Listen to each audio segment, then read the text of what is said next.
The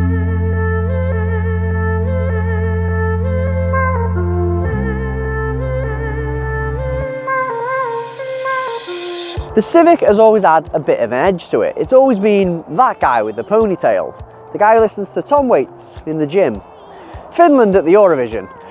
But let's be honest, over the years, the Civic's lost a bit of its edge. It's become a bit more anodyne, and this latest model takes things a step further because it's only available as a hybrid, and it's called the EHEV. But I'm here to tell you not to worry, because I reckon this latest model is all the better for it, and all those things from afar that may look like they kill the Civic's edgy vibe, I think give it a new lease on life.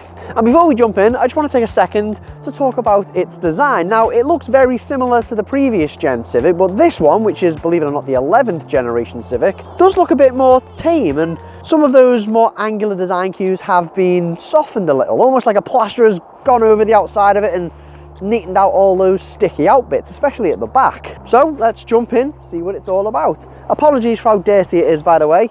It was clean when we left, honest. So it's more conservative on the outside, but what's it like on the inside? Well, same goes really. I mean, I've always thought that previous gen Civics, even when brand new, have always looked a bit wacky and, to be honest, dated right off the bat with a big bulky dash, but it's not like that in here. It's quite subtle. It's quite elegant actually, nice and tidy, a neat and tidy design. It looks well packaged, and I mean, I love this little mesh that runs along here as well. It just adds enough intrigue without being too loud and out there.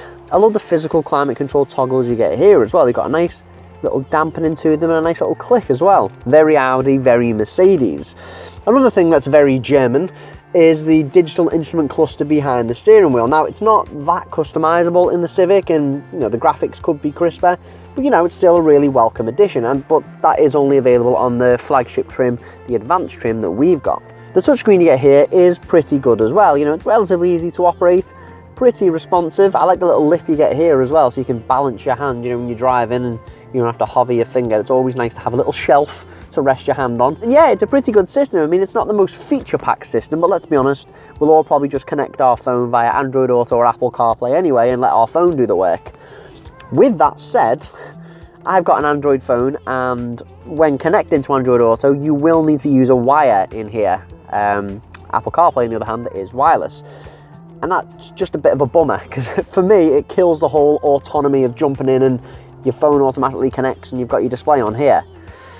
But anyway, now even from entry level, all Civics are really well spec'd, with every model getting the likes of heated seats, a reversing camera, sat-nav, and Android Auto and Apple CarPlay. On the other end of the spectrum, flagship advanced models like the one we've got get wireless phone charging, a panoramic roof, a heated steering wheel, a Bose sound system, and the aforementioned digital instrument cluster.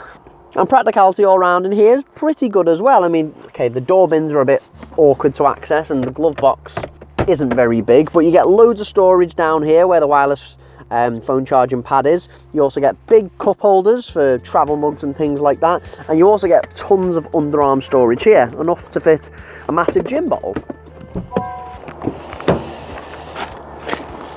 So, although climbing in here is very easy to do, nice wide opening doors, space back here is just okay. I mean, you'll have plenty of leg room regardless of how tall your driver is, plenty of leg room there, but headroom, I mean, it's okay for a shorty pants like me, just about though.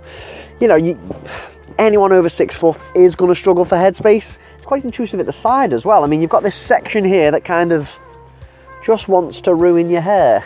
And moving around back here can be a bit awkward as well because of this hump in the floor.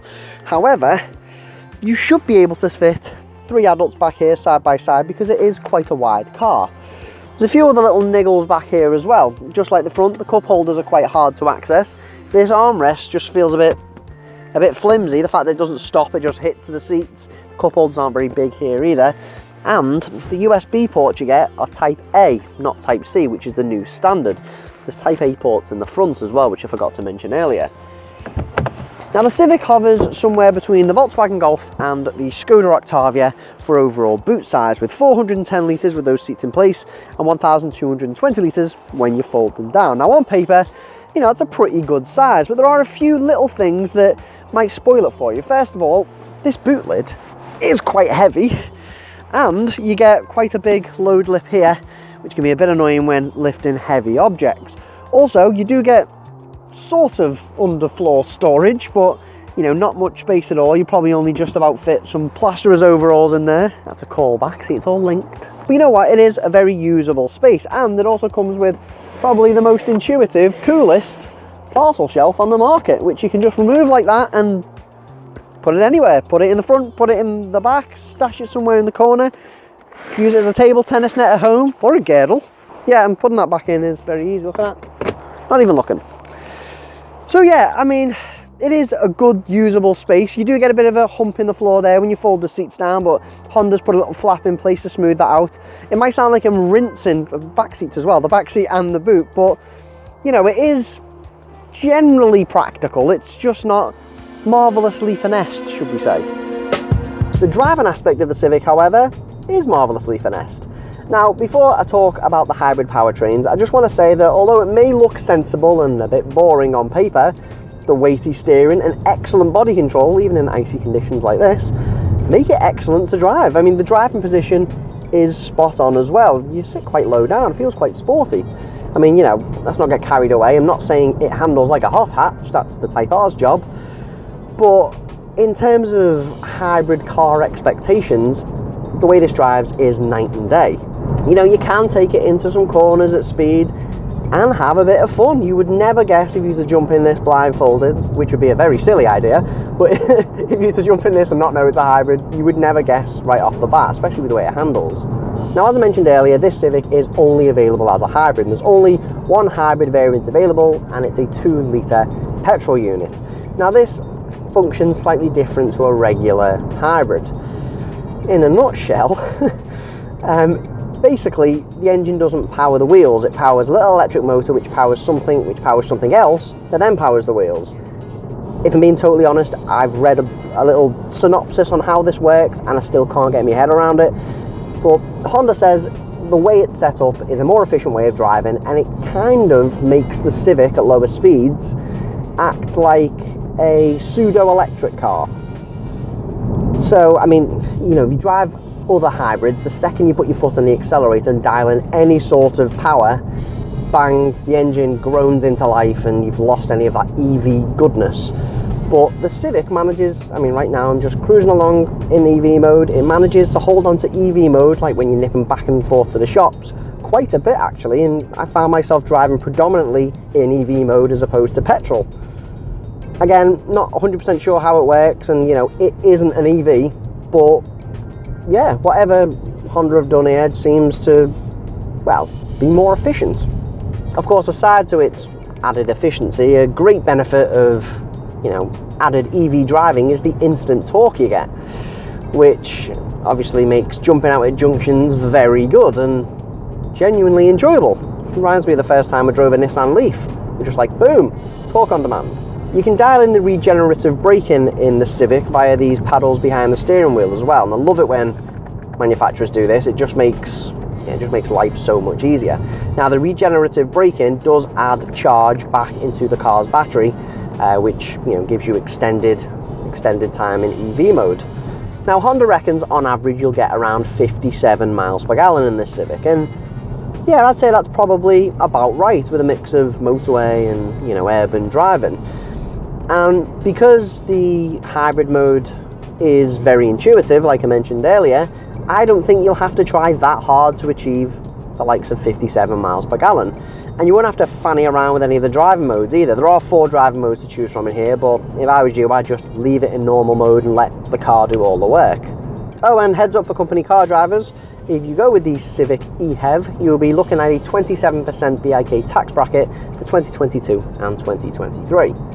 Now, one thing I'm not a big fan of is the lack of a gear stick down here. You just get this mess of buttons with drive, neutral, reverse and park just kind of next to each other. There's no physical stick to grab, which makes, you know, 3-point turns or quick maneuvers very difficult. But apart from that one little thing about the gear selector, I love the way the Civic drives. I mean, it's a great all-round package. It's got all some of my driver assist features kicking in there, thinking I was going to hit a tree. You know, it's got all the nice calm aspects of an EV or a hybrid, but it's also got, you know, a bit about it. You can actually drive it and have fun around some corners. It's comfortable, it's quiet, the hybrid system works like a charm and is really intuitive. Yeah. Like I said at the start of this video, the Civic has always had a reputation of being a bit of a maverick. But Honda has taken a step back and on paper made it much more conservative. You know, less aggressive exterior design, clean-cut interior, and a hybrid-only powertrain lineup. However, those changes seem to have somehow made it more interesting, or more accessible to more people anyway, which is interesting, right? Now this Civic is by no means perfect. There's definitely areas of the practicality and tech that need work. But with this model, Honda has proven that hybrids don't have to be boring. La la la la la la la la la la la la.